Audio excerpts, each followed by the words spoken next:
Mesdames et messieurs, shalom, bonjour, bonsoir, c'est l'heure de prendre l'air à laquelle vous nous suivez à ce moment. Nous disons encore que l'Éternel vous bénisse et encore bienvenue dans cette émission que nous appelons Parole de vie.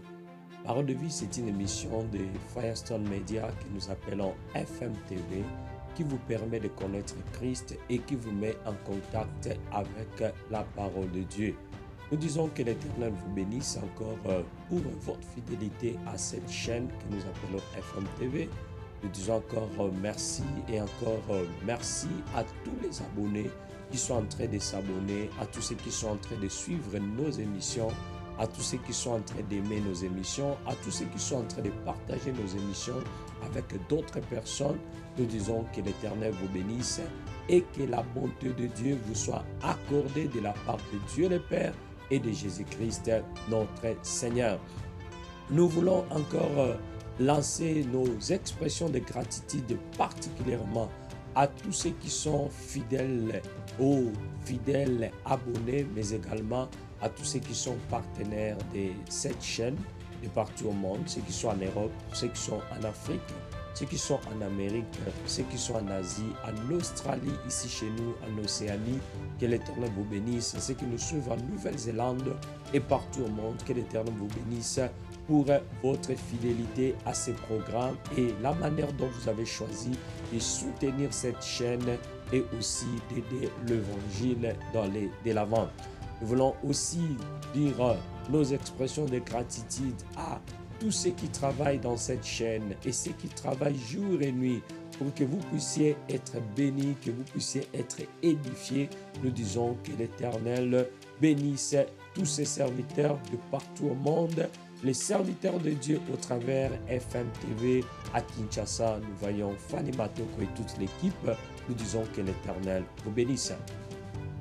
Aujourd'hui encore, c'est un jour particulier, bien-aimé dans le Seigneur. C'est un jour de grâce, un jour de faveur. C'est aussi un jour que l'Éternel va nous parler de manière particulière. Dans cette émission d'aujourd'hui, nous avons un sujet que nous allons développer. C'est un sujet d'une grande importance et je sais que, bien-aimé, si vous suivez jusqu'à la fin, vous serez vraiment édifiés des choses que nous allons partager au travers de l'émission d'aujourd'hui. Notre sujet d'aujourd'hui, c'est un sujet paradoxal. C'est un sujet paradoxe. Et nous voulons parler du paradoxe de la foi et des œuvres. Nous voulons comprendre cette notion des œuvres et de la foi. Parce que c'est une notion, bien-aimée dans le Seigneur, qui a créé beaucoup de divisions au travers les théologiens, mais aussi au travers les prédicateurs de la parole.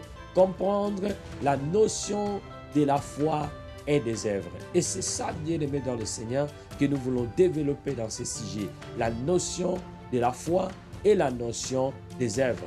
Le paradoxe de la foi et des œuvres réside dans la tension qui est là, qui existe, la tension au travers deux courants.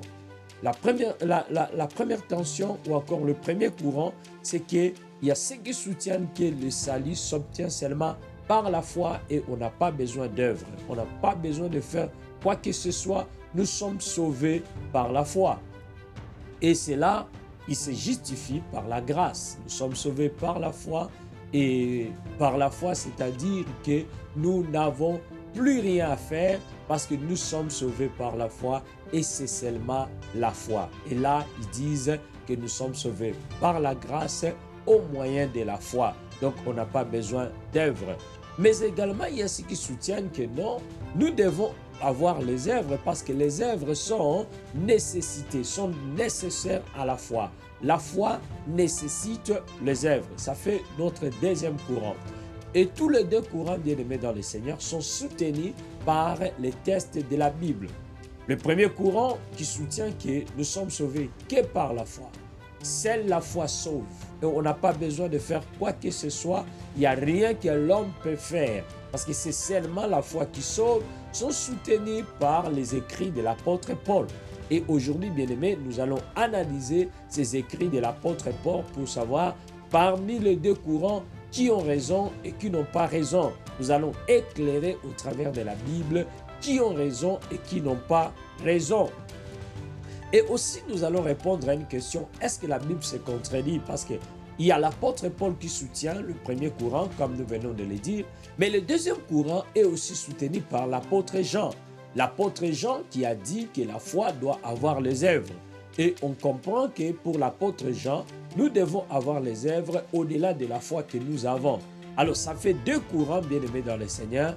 Et voilà, nous allons exploiter les deux courants et nous allons donner notre conclusion à la fin de cette émission pour que vous puissiez comprendre quelle est la pensée de Dieu au travers les deux courants ou parmi les deux courants qui sont dans la vérité de la Bible, ou tout simplement est-ce que l'apôtre Paul a contredit l'apôtre Jacques ou l'apôtre Jacques a contredit l'apôtre Paul. Voilà, bien-aimés dans le Seigneur, notre démarche d'aujourd'hui, notre analyse d'aujourd'hui, la chose que nous allons faire ensemble tout au long de cette émission avec vous. C'est pourquoi nous vous invitons de rester branchés, de rester scotchés, de rester et de suivre jusqu'au bout pour que vous soyez éclairés au travers de la parole de Dieu. Pas par rapport à nos connaissances, par rapport à nos opinions, pas par rapport à ce que nous soutenons, mais ce que la Bible soutient, soutient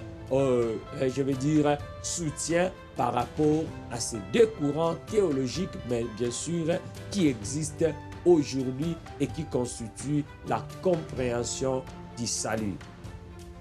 Je vais commencer par donner les premiers courants. Le premier courant théologique, c'est le courant qui soutient que seule la foi sauve, et ce courant est soutenu par les écrits de l'apôtre Paul, comme j'avais dit, comme par exemple les textes de la Bible dans Éphésiens chapitre 2. Je vais prendre Éphésiens chapitre 2, les versets 5 au verset 9. Et nous allons les lire ensemble, bien-aimés, parce que nous devons être bibliocentriques. Nous devons analyser les textes de la Bible, parler du texte de la Bible, laisser à la Bible la place pour que la Bible puisse nous répondre et que la Bible puisse nous éclairer. Alors, si nous lisons Éphésiens chapitre 2, versets 5 à 9, et si vous pouvez prendre votre Bible et lire avec nous, ça fera du bien. Ou encore, si vous n'avez pas votre Bible, vous pouvez suivre notre lecture parce que nous allons lire avec vous à ce moment. La Bible dit ceci: nous qui étions morts par nos offenses, nous a rendus à la vie avec Christ. C'est par la grâce que vous êtes sauvés. Il nous a ressuscités ensemble et nous a fait asseoir ensemble dans le lieu céleste en Jésus-Christ, afin de montrer dans le siècle à venir l'infinie richesse de sa grâce par sa bonté envers nous en Jésus-Christ. Ça, c'est le verset 5. Je vais sauter au verset 8. La Bible dit: car c'est par la grâce que vous êtes sauvés, par le moyen de la foi. Et cela ne vient pas de vous, c'est le don de Dieu. Ce n'est point par les œuvres, afin que personne ne se glorifie. Donc ces textes de la Bible, quand on les comprend selon les premiers courants, nous sommes sauvés pas à cause des œuvres, c'est pas à cause de ce que nous faisons que nous sommes sauvés, mais nous sommes sauvés seulement au travers de l'œuvre que Jésus a réalisée sur la croix du Calvaire à Golgotha. Quand nous soutenons, c'est-à-dire nous nous confions à l'œuvre de la croix, nous sommes sauvés. Et il y a même ceux qui soutiennent dans ce courant que nous n'avons plus rien à faire. Donc, si je crois au pardon du péché, quelle que soit la vie que je mène, parce qu'il y a ceux qui vont très loin pour dire que quelle que soit la vie que je mène, aussi longtemps que je crois à l'œuvre de la croix, je suis sauvé. Donc, je ne suis pas sauvé par rapport à ce que j'ai fait, mais je suis sauvé par rapport à ce que Christ a fait. Donc, je dois tout simplement faire quoi? M'identifier à l'œuvre de la croix. Identifier ma vie, identifier ma condition à l'œuvre de la croix, parce que je ne suis pas sauvé par rapport à mes œuvres, mais je suis sauvé par rapport à ce que Christ a réalisé sur la croix. Donc, quand j'ai confiance à Christ, quand je me confie à l'œuvre de la croix, je suis sauvé, je suis pardonné, pas à cause de ce que j'ai fait, mais par rapport à l'œuvre de Christ sur la croix. Quand je me confie à l'œuvre de Christ sur la croix, alors je suis sauvé. Il soutient la théorie, dans Galates aussi, dans Galates 2,16, où l'apôtre Paul écrit en disant: Néanmoins, sachant que ce n'est pas par les œuvres de la loi que l'homme est justifié, mais par la foi en Jésus-Christ. Nous aussi, nous avons cru en Jésus-Christ afin d'être justifiés par la foi en Christ et non pas par les œuvres de la loi, c'est-à-dire par la foi à ce que Christ a réalisé sur la croix, par la foi à la justice de Christ, à la sainteté de Christ, et nous sommes identifiés à la sainteté de Christ quand nous croyons à l'œuvre de la croix. Quand nous croyons au salut, nous sommes directement identifiés avec Christ, nous sommes assis avec Christ. Dieu ne nous regarde plus, il regarde que Christ. Alors ce que nous faisons parfois ne compte pas parce que Dieu ne regarde que Christ. Voilà que la théorie, comment elle est soutenue. Voilà les tests qui soutiennent ce premier courant, les tests qui soutiennent cette théorie, la première théologie. Mais il y a ceux qui ne vont pas jusque-là, mais qui disent que nous sommes sauvés par les œuvres. Ce n'est pas nos œuvres qui comptent, parce que si Dieu regardait nos œuvres, personne alors ne pourra se mettre devant Dieu et dire que moi, je suis juste. Parce que nous pouvons être saints le matin, mais après quelques minutes, nous allons encore tomber. Donc, il n'y a même pas nos œuvres que Dieu regarde. Dieu ne compte pas nos œuvres parce que nos œuvres, nos bien-aimés dans le Seigneur, ne sont pas stables ou fermes dans la parole de Christ. Nous nous éloignons toujours et voilà comment nos œuvres ne peuvent rien faire. Il faut seulement compter sur l'œuvre de la croix, sur ce que Christ a réalisé sur la croix du Calvaire à Golgotha. Voilà la première théorie et voilà comment elle est soutenue.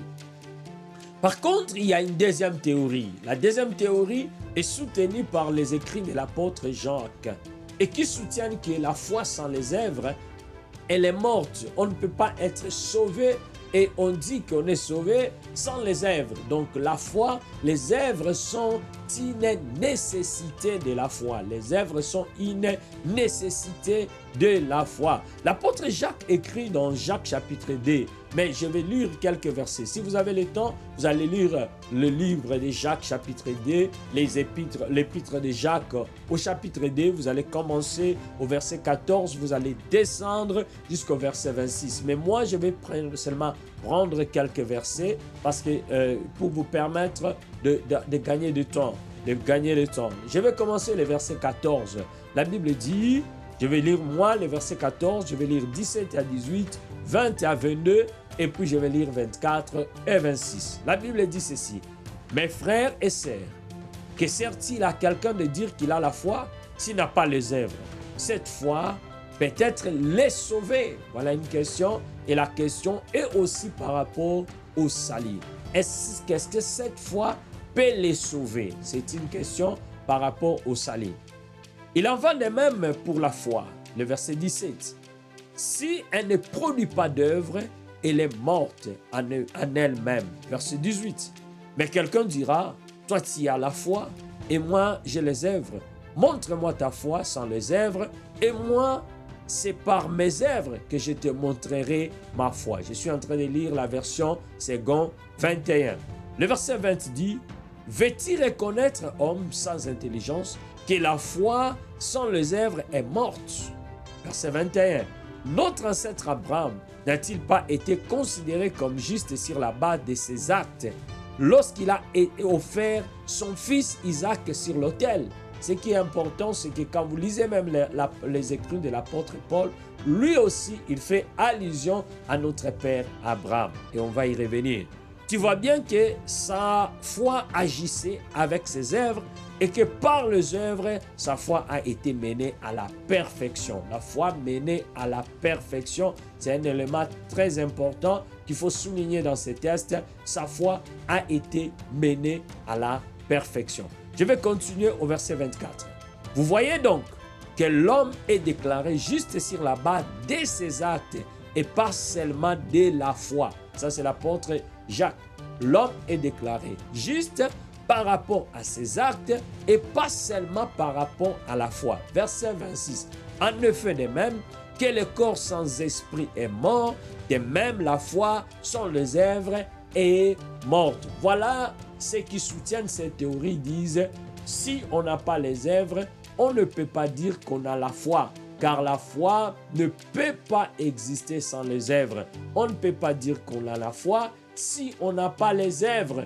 Donc, une foi vivante, une foi réelle, une foi exacte doit toujours avoir les œuvres. Et bien aimé dans le Seigneur, même en lisant ces textes comme nous sommes en train de les lire, quand nous lisons ce qui se passe en Éphésiens, ce qui se passe en Galates, comparé de ce que l'apôtre Jacques est en train d'écrire dans Jacques 2, nous pouvons même arriver à conclure que la Bible se contredit. Parce que la Bible nous dit que nous ne sommes pas sauvés par les œuvres. C'est comme si l'apôtre Jacques était en train de contredire l'apôtre Paul, ou c'est l'apôtre Paul qui était en train de contredire l'apôtre Jacques. Parce que l'un dit que nous sommes sauvés par la foi seulement et non pas par les œuvres, mais l'autre confirme que non, nous sommes sauvés par les actes et non pas par la foi seule. Parce que quand vous lisez par exemple le 27-24 de Jacques ici, c'est ce qui frappe fort, qui dit, vous voyez donc que l'homme est déclaré juste sur la base de ses actes et pas seulement de la foi. Pas seulement de la foi, mais sur base de ses actes. Et là, c'est la version 2:21. Pas seulement de la foi, mais aussi de ses actes. Pas seulement qu'il croit. Tu ne peux pas dire que j'ai la foi et je n'ai pas d'œuvre. L'apôtre Jacques dit, montre-moi la foi et moi je te montrerai les œuvres. Et il donne une bonne illustration en disant que la foi, c'est un esprit. Et sans les œuvres, c'est l'âme. L'œuvre, c'est l'âme de la foi. Alors, la foi, c'est un corps. Voilà, je vais compléter ça bien comme elle écrit. La foi, c'est un corps. Et les œuvres, c'est l'esprit ou l'âme dans ce corps. Donc, quand la foi existe, sans les œuvres, c'est une foi qui est morte. Maintenant, nous voulons comprendre ces textes. Et la première question que nous allons nous poser, c'est de savoir, est-ce que l'apôtre Jacques et l'apôtre Jean, l'apôtre Jacques plutôt, et l'apôtre Paul s'étaient contredits? Voilà la première question que nous nous posons. Et la réponse à cette question, dans cette émission Parole de vie, nous la donnons clairement sans aller par 4 chemins. Non, l'apôtre Jacques et l'apôtre Paul ne s'étaient pas contredits. Car la Bible ne s'est jamais contredite, mais la Bible est complémentaire. L'apôtre Jacques a complété l'apôtre Paul et l'apôtre Paul a complété l'apôtre Jacques. Et quelqu'un va me poser la question, comment? Alors que nous venons de les lire clairement et nous voyons la claire contradiction. Merci. Merci à ceux qui sont en train de nous suivre. Que Dieu vous bénisse. Merci à ceux qui sont en train de nous suivre. Toi qui as aimé l'émission, que Dieu te bénisse. Et il y a des gens qui disent, voilà, nous voyons une claire contradiction. Nous voyons ça, Papa Jacques. Nous voyons une bonne contradiction. Parce que l'apôtre Paul a dit que c'est seulement par la foi. S'il faut que je revienne encore dans le texte, par la grâce que vous êtes sauvés, par le moyen de la foi. Et cela ne vient pas de vous, c'est le don de Dieu. Ce n'est point par les œuvres afin que personne ne se glorifie. Voilà ce que l'apôtre Jacques dit.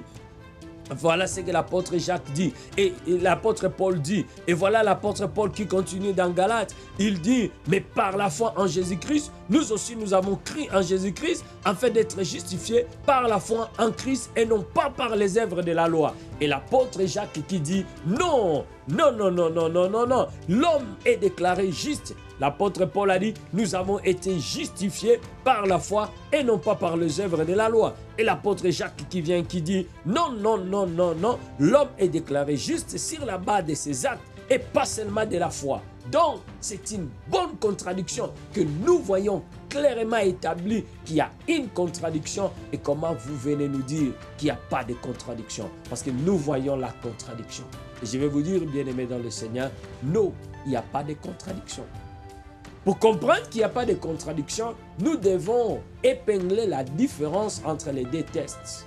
Parce que les deux textes, quand vous les lisez, apparemment, ça parle de la même chose. Ça parle de la foi et des œuvres. Ça parle de la foi et des œuvres. Et partout, nous avons lu le mot foi et partout, nous avons lu le mot œuvre et nous sentons que ça dit la même chose. Les deux textes parlent de la foi et les deux textes parlent des œuvres. Oui, c'est là qu'il y a la ressemblance et c'est la même chose. Donc ces deux gens sont en train de parler de la même chose, voire même que l'apôtre Paul a parlé de la justification, l'apôtre Jacques parle aussi de la justification. Donc ils parlent de la même chose, ils sont dans le même contexte. Et moi je vais dire non, ces deux ne parlent pas de la même chose et ils ne sont pas dans le même contexte, même si tous ont utilisé le mot foi, et même si tous ont utilisé le mot œuvre, et même si tous ont utilisé le mot justification ou justice. Ils ne parlent pas de la même chose. Mais quels sont les contrastes entre les deux textes? Voilà la bonne question que nous allons nous poser. Quelle est la différence s'ils ne parlent pas de la même chose? Mais quelle est la différence entre les deux textes? Bien-aimés, en comprenant la différence entre les deux textes, directement nous allons comprendre pourquoi l'apôtre Paul a dit ceci et pourquoi l'apôtre Jacques a dit ceci. Qu'est-ce que l'apôtre Paul disait? Qu'est-ce que l'apôtre Jacques disait? Et à la fin, nous allons conclure, comme je viens de le dire, qu'il n'y a pas de contradiction, il y a la complémentarité. La première chose de ce que je vais dire, c'est ceci. Ou encore, je vais dire, en commençant par le contraste. La première différence, premier contraste entre ces deux textes, c'est que l'apôtre Paul ne parlait pas des mêmes œuvres que l'apôtre Jacques est en train de parler.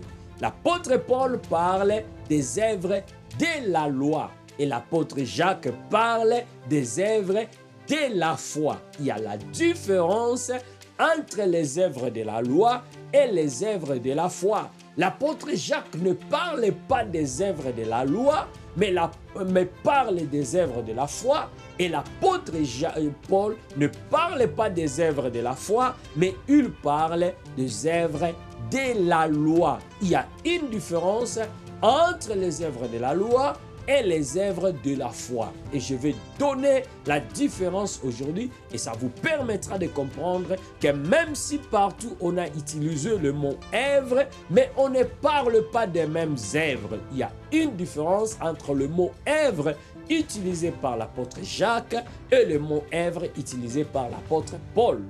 L'apôtre Paul parle des œuvres de la loi, alors que l'apôtre Jacques parle des œuvres de la foi. Et la réponse se trouve même dans les écrits de l'apôtre Paul. Quand nous lisons les textes que nous venons de lire, par exemple, je vais commencer par quoi? Je vais commencer par Galates 2, 16 que nous venons de lire. Si nous pouvons les relire encore une fois pour une bonne compréhension, si nous revenons dans ça, la Bible dit, néanmoins, sachant que ce n'est pas par les œuvres de la loi. Et vous voyez que l'apôtre Paul parle des œuvres de la loi. Ce n'est pas par les œuvres de la loi que l'homme est justifié. Et vous voyez que l'apôtre Paul fait des contrastes entre la vie des Juifs convertis et la vie des païens convertis. Selon les Juifs, ils étaient convertis, ils ont cru en Christ, mais continuaient à croire à la pratique des œuvres de la loi. Et quand nous parlons des œuvres de la loi, nous parlons de la loi de Moïse. Parce que selon la loi de Moïse, l'homme est justifié par rapport à ce qu'il fait. Donc l'homme est sauvé par rapport à ce qu'il fait. Si tu fais ceci, alors tu seras cela. C'est par rapport à ce que tu fais que tu obtiens ce que tu deviens par rapport à ce que tu fais. Et c'est ce que nous appelons les œuvres de la loi. Tu fais d'œuvres par rapport à la loi. Tu suis la loi. Et l'apôtre Paul parle des œuvres de la loi, alors que l'apôtre Jacques parle des œuvres de la foi. Et l'apôtre Paul le souligne lui-même. Il dit, néanmoins, sachez que ce n'est pas par les œuvres de la loi. Voilà. Ce n'est pas par les œuvres de la loi. Et pour comprendre cette théorie encore plus loin, lisons Romains chapitre 3, versets 27 et 28, écrit par l'apôtre Paul. Et nous allons comprendre cette théorie. La Bible dit ceci, où donc est le sujet de se glorifier.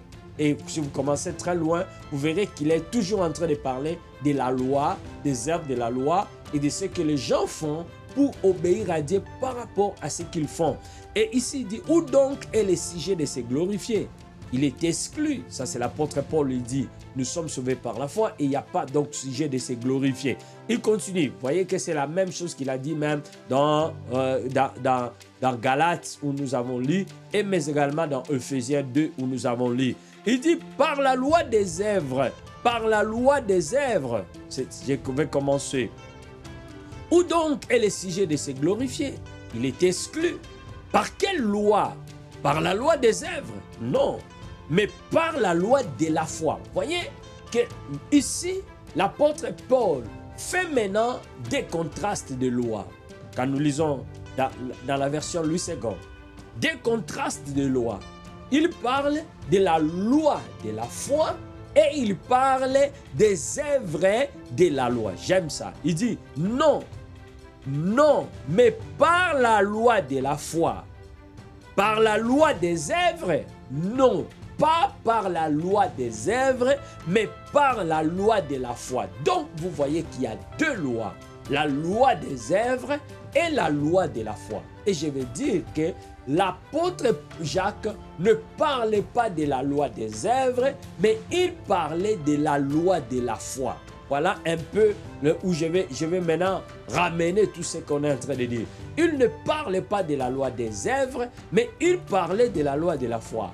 Car, l'apôtre Paul continue, nous pensons que l'homme est justifié par la foi sans les œuvres de la loi. Et vous voyez encore que ici l'apôtre Paul parle des œuvres de la loi. La loi des œuvres qui produit les œuvres de la loi. Les œuvres de la loi et les œuvres de la foi. La loi de la foi et la loi de les œuvres de la loi. Donc les œuvres de la loi sont différentes de la loi de la foi. Et ici, l'apôtre Jacques parlait de la loi de la foi que nous allons développer dans quelques minutes, différemment des œuvres de la loi dont parlait l'apôtre Paul. Donc, quand nous prenons déjà les contextes, nous voyons, bien aimés dans le Seigneur, qu'il ne s'agit pas de la même chose. Ce que l'apôtre Paul dit n'est pas égal à ce que l'apôtre Jacques dit. L'apôtre Jacques parle d'autre chose et l'apôtre Paul parle d'autre chose, bien que tous utilisent les mêmes termes, œuvre et œuvre,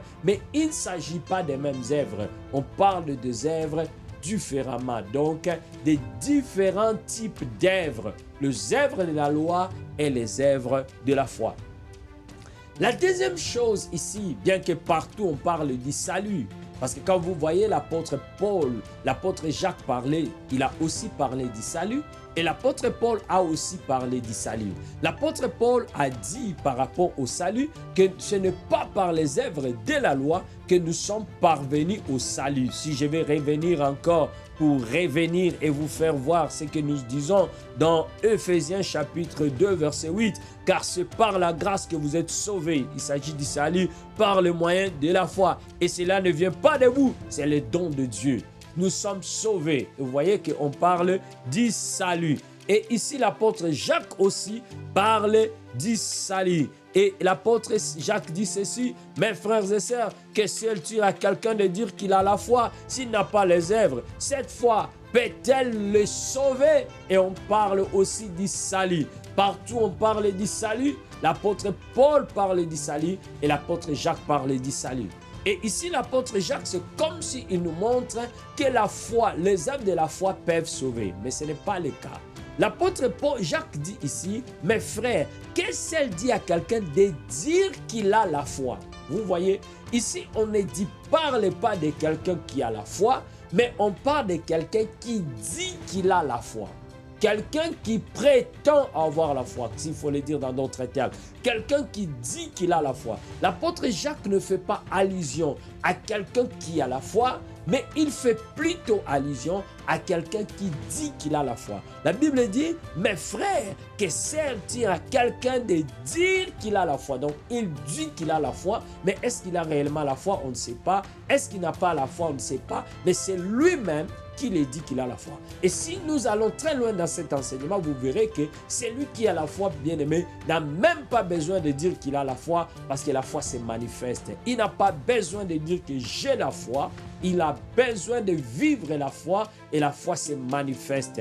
Nous allons le voir très loin et nous allons revenir dans ce texte et voir pourquoi l'apôtre Jacques a parlé de la foi, les œuvres de la foi, les œuvres de la foi pour les sauver. Il dit, est-ce que cette foi peut les sauver? Est-ce que quelqu'un est sauvé seulement quand il dit que j'ai la foi? Ou quelqu'un est sauvé quand il vit la foi? Voilà la deuxième chose que nous allons montrer plus loin dans cet enseignement aujourd'hui. Voilà, bien-aimés dans le Seigneur. Je veux dire que même si les deux parlent du salut, l'apôtre Paul parle du salut et l'apôtre Jacques parle du salut, mais ils parlent du salut en différentes étapes, en différents moments, en différents niveaux, aux différents niveaux. Ils ne parlent pas du salut au même niveau. Pour illustrer ça bien, laissez-moi vous donner ça en termes d'illustration. Si le salut était une maison, je considère le salut comme une maison. L'apôtre Paul est à l'extérieur de la maison et il montre la porte. Et l'apôtre Jacques est à l'intérieur de la maison et il parle des choses qui se passent à l'intérieur. Je vais montrer mon illustration. Si le salut était une maison, l'apôtre Paul, lui, il est à l'extérieur, il est à la porte. Et l'apôtre Jacques est à l'intérieur de la maison. Il est dans la maison. Et l'apôtre Jacques et Paul est à l'extérieur de la maison. L'apôtre Paul nous dit, nous ne traversons pas la porte pour entrer dans la maison. C'est-à-dire, pour entrer dans le salut, nous n'entrons pas dans le salut par rapport à nos œuvres, par rapport à ce que nous faisons, par rapport à ce que nous vivons, par rapport à notre sanctification, par rapport à ce que... Mais nous entrons dans le salut par rapport à ce que Christ a fait sur la croix. Christ est devenu la porte par laquelle nous entrons dans le salut. Nous n'entrons pas dans le salut par rapport à nos œuvres, mais nous entrons dans le salut par rapport à ce que Christ a réalisé. C'est la réalisation de Christ qui nous sauve, pas nos propres œuvres. Pas ce que nous faisons, ça ne nous sauve pas, ça ne nous permet pas d'entrer dans la maison du salut. Pour entrer dans la maison du salut, il faut prendre la foi, il faut mettre sa foi sur ce que Christ a fait sur la croix du Calvaire à Golgotha. Porter ce que Christ a fait, c'est ce qui nous donne le salut. Ça, c'est l'apôtre Paul qui est à l'extérieur. Et quand nous entrons maintenant dans le salut, nous entrons parce que nous avons eu la foi. La foi à l'œuvre de Christ. Et cela nous fait entrer dans le salut.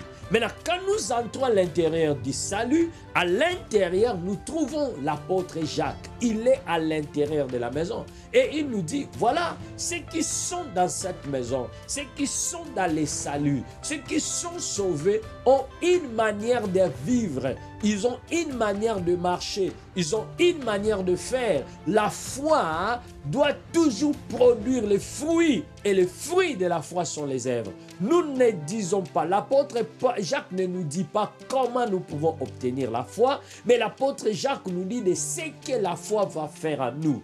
L'apôtre Paul nous montre comment nous obtenons le salut, mais l'apôtre Jacques nous montre ce que le salut va faire à nous, ce que le salut va produire. Donc vous voyez que l'apôtre Jacques parle des résultats, mais l'apôtre Paul parle du processus. Voilà, le processus du salut, alors que l'apôtre Jacques parle du résultat du salut. Si j'ai la foi, voilà ce qui sera en moi. Je n'aurai pas la foi par rapport aux œuvres, mais si j'ai la foi, il y a des œuvres que la foi va produire. Et les œuvres que la foi produit, c'est ce que nous appelons les œuvres de la foi. Voilà, les œuvres de la foi, c'est ce que la foi produit. Donc vous verrez que même quand l'apôtre Paul a parlé des œuvres et de la foi, il n'a pas exclu que la foi produit toujours les œuvres.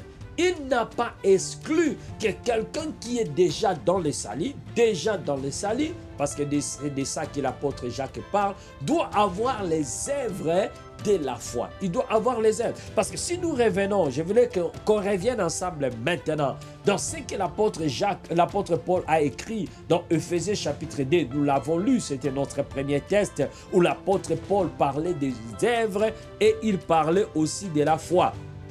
Je vais lire ces textes, mais je vais prendre seulement le verset 8 à 10. Et je vais commencer où nous avons commencé. Parce que si nous lisons ces textes en disant seulement que nous sommes sauvés par la foi, non pas par les œuvres, on ne fait pas allusion aux œuvres, on ne parle pas aux œuvres, c'est seulement parce que nous ne sommes pas encore arrivés au verset 10 du même texte que l'apôtre Paul a écrit. Le verset 10, la Bible dit, je vais commencer par 8 et 9 pour vous ramener dans le contexte parce que nous avons déjà lu 8 et 9. Je vais vous ramener dans le contexte, puis je vais aller dans le verset 10. Le verset 8, la Bible dit, en effet, Ephésiens 2, 8, en effet, c'est par la grâce que vous êtes sauvés, par le moyen de leur foi. Et cela ne vient pas de vous, c'est le don de Dieu. Nous l'avons lu 2 fois.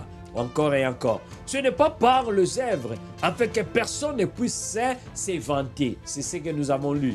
Nous avons dit ça encore et encore. Voilà maintenant le verset 10. En réalité, voilà ce que l'apôtre Paul commence. Et la manière dont il commence, j'aime beaucoup. La manière dont il introduit ça. Il dit, en réalité, c'est lui qui nous a fait.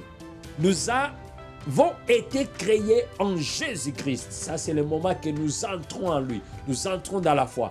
Pour des œuvres bonnes que Dieu a préparées d'avance afin que nous les pratiquions. Voilà. Nous avons été créés en Christ et la raison dont nous avons été créés. Vous savez, quand on dit que nous sommes créés en Christ, c'est quand nous acceptons Jésus comme notre Seigneur et Sauveur. Quand nous parvenons au salut, nous sommes créés. Parce que tout le temps que nous parvenons au salut, il y a une création qui se fait dans le monde spirituel et nous sommes recréés. L'homme qui croit à Christ, c'est lui qui est sauvé, a été créé 2 fois. Il a été créé par le premier Adam, dans le premier Adam, mais aussi dans le deuxième Adam. Ici, la Bible dit, nous avons été créés en Christ. Or, dans le premier Adam, c'était dans le jardin d'Éden. Mais ici, on parle de la création en Christ.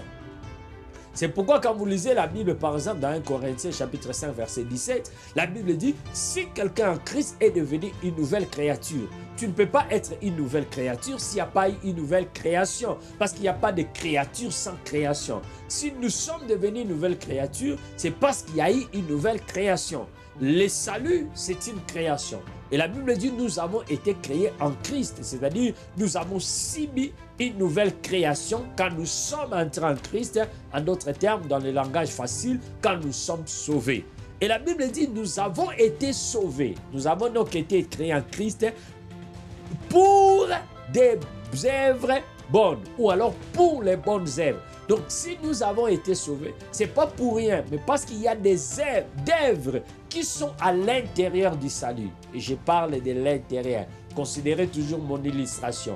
Le salut comme une maison et l'intérieur, là, il y a des bonnes œuvres pour lesquelles nous sommes sauvés. Il y a des bonnes œuvres qui sont à l'intérieur et nous sommes créés pour ces bonnes œuvres. La Bible dit, pour les bonnes œuvres que Dieu a préparées d'avance, afin que nous les pratiquions. Donc, vous voyez que l'apôtre Paul n'a jamais contredit la théorie selon laquelle, après être sauvés par la foi, nous avons des œuvres à pratiquer.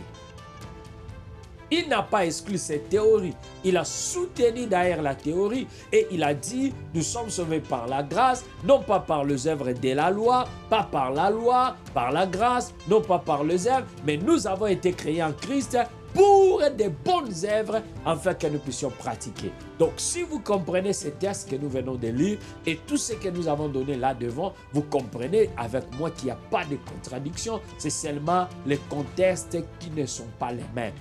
Il y a l'un qui parle des choses qui sont à l'extérieur dans l'accession du salut et l'autre qui parle des choses qui sont à l'intérieur après avoir obtenu le salut. Donc, si le salut était un grain ou une graine, après l'avoir obtenu, le salut doit toujours produire les fruits. Les fruits du salut sont les œuvres de la foi. Quand on a la foi, on doit avoir les œuvres. L'apôtre Jacques dit, montre-moi ta foi, moi je vais te montrer mes œuvres. Parce que quand on a la foi et on a les œuvres. Voilà ce qui me pousse à revenir maintenant au premier verset que nous avons lu de l'apôtre Jacques, ce qui est Jacques 2,14.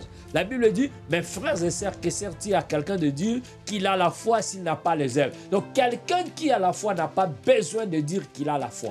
Parce que la foi produit des œuvres. Écoute, quand on a la foi à Dieu, et la foi produit les œuvres. On ne s'efforce pas de faire les œuvres, mais la foi produit les œuvres.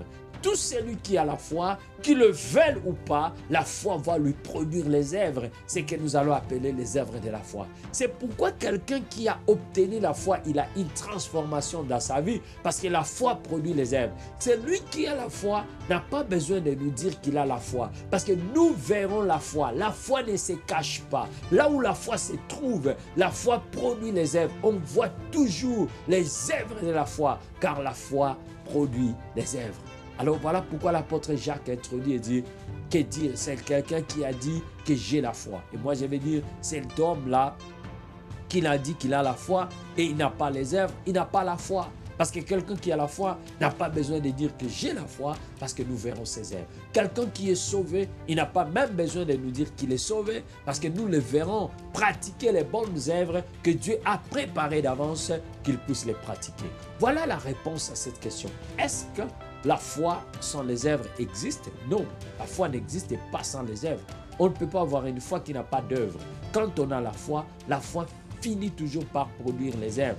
Les œuvres ne sont pas les générateurs de la foi, mais les œuvres sont les conséquences de la foi ou encore le produit de la foi, les générés de la foi. La foi génère les œuvres, mais ce ne sont pas les œuvres qui vont générer la foi. Non, la foi génère les œuvres. Quand on a la foi produit les œuvres, mais ce ne sont pas les œuvres qui produisent la foi. C'est ce que l'apôtre Paul nous dit. Les œuvres ne produisent pas la foi, mais la foi produit les œuvres. Et c'est ce que l'apôtre Jacques était en train de dire. Donc l'apôtre Paul vous dit à l'extérieur que non, vous pouvez traverser le salut, vous n'avez pas besoin de vous-même, de vos œuvres, vous avez besoin de la confiance à Christ, croire à Dieu, accepter Christ pour être sauvé. Et je vous dis bien aimé maintenant que si vous n'avez jamais reçu Jésus-Christ comme votre Seigneur et Sauveur, tout ce que vous avez à faire, c'est croire. Croire à l'œuvre de la croix, vous abandonner à l'œuvre de la croix, cela vous donnera le salut. Mais quand vous entrez dans le salut, il y a toujours les bonnes œuvres qui sont attachées au salut. Que l'apôtre, je vais dire l'exemple de ce que Jean le baptiseur appelait les œuvres dignes de la repentance. Il y a toujours le fruit digne de la repentance. Il y a toujours le fruit de la transformation. Il y a toujours le fruit de la foi. Voilà un peu, bien-aimé dans le Seigneur, ce que nous pouvons répondre à cette question et nous pouvons dire clairement que oui, la foi a besoin des œuvres. Le salut n'a pas besoin d'œuvres. On n'est pas sauvé par les œuvres, mais après être sauvé, il y a de bonnes œuvres que Dieu a préparées d'avance pour que nous puissions les pratiquer.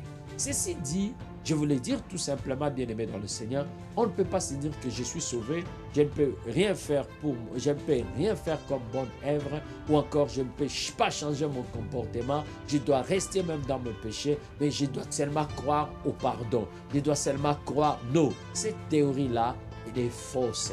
Elle n'est pas soutenue par la parole de Dieu. Être sauvé, c'est une nouvelle vie. Être sauvé, c'est une transformation. Et se sauver, ce sont les bonnes œuvres. Tout celui qui est sauvé plutôt, a des bonnes œuvres qu'il doit pratiquer. Et ce sont les œuvres de la foi et non pas les œuvres de la loi. Que Dieu vous bénisse et nous allons prier ensemble. Nous allons dire à Dieu de nous donner le fruit de la foi. Nous ne pouvons pas avoir la foi qui ne produit pas les fruits. La foi qui ne produit pas les fruits, elle est morte. Nous devons toujours avoir la foi. Et cette foi en nous ne doit que produire les fruits. C'est ce qui dira que cette foi que nous avons, c'est une foi vivante. Si notre foi ne produit pas les fruits, bien aimé, cette foi est en danger. Cette foi a un problème. Cette foi doit être révisitée si la foi ne produit pas les fruits. Nous allons prier ensemble, bien aimé. Que Dieu vous bénisse et que Dieu vous donne et nous aide, nous aussi qui sommes en train de parler, nous tous, à avoir les œuvres de la foi. Que Dieu vous bénisse. Prions ensemble. Seigneur notre Dieu, merci encore pour ta parole, la parole de vie, car l'homme vivra de toute parole qui sortira de ta bouche. Merci encore de nous enseigner que comme nous sommes sauvés, nous devons toujours vivre maintenant notre salut. Nous devons marcher dans notre salut. Nous devons produire les résultats de notre salut. Nous ne devons pas nous arrêter là et dire que nous sommes sauvés et c'est là, c'est tout. Nous n'avons plus rien à faire. Mais nous devons comprendre qu'au-delà de notre salut, Seigneur, il y a de bonnes œuvres que tu as préparées d'avance, que nous puissions les pratiquer. Donne-nous, Seigneur, à pratiquer de bonnes œuvres, à marcher dans la conduite chrétienne, à marcher dans la parole et à vivre selon la parole. Que ta puissance nous soutienne et que ton esprit soit avec nous au nom de Jésus. Amen. Bien-aimés, nous voici arrivés enfin pour conclure. La foi doit avoir les œuvres de la foi. Les œuvres de la loi sont telles que si tu fais ceci, tu seras sauvé. Ça, ce sont les œuvres de la loi. On n'a pas besoin de faire quoi que ce soit pour être sauvé. Mais les œuvres de la foi, c'est parce que tu es sauvé, tu dois faire ceci. Parce que tu es sauvé, tu dois faire ceci. Ça, ce sont les œuvres de la foi. Et je prie, ma prière, c'est que nous tous, nous puissions vivre notre salut, faire les choses que nous sommes appelés à faire parce que nous sommes sauvés. Que Dieu vous bénisse et je vais vous dire donc à la prochaine par la grâce de Dieu. Soyez bénis, aimez notre émission, partagez, invitez les autres, partagez la parole de vie et donnez la vie à quelqu'un d'autre. Que Dieu vous bénisse. C'était votre humble serviteur, le docteur Jacques Kafwa, à partir de l'Australie. Et je vous dis à la prochaine.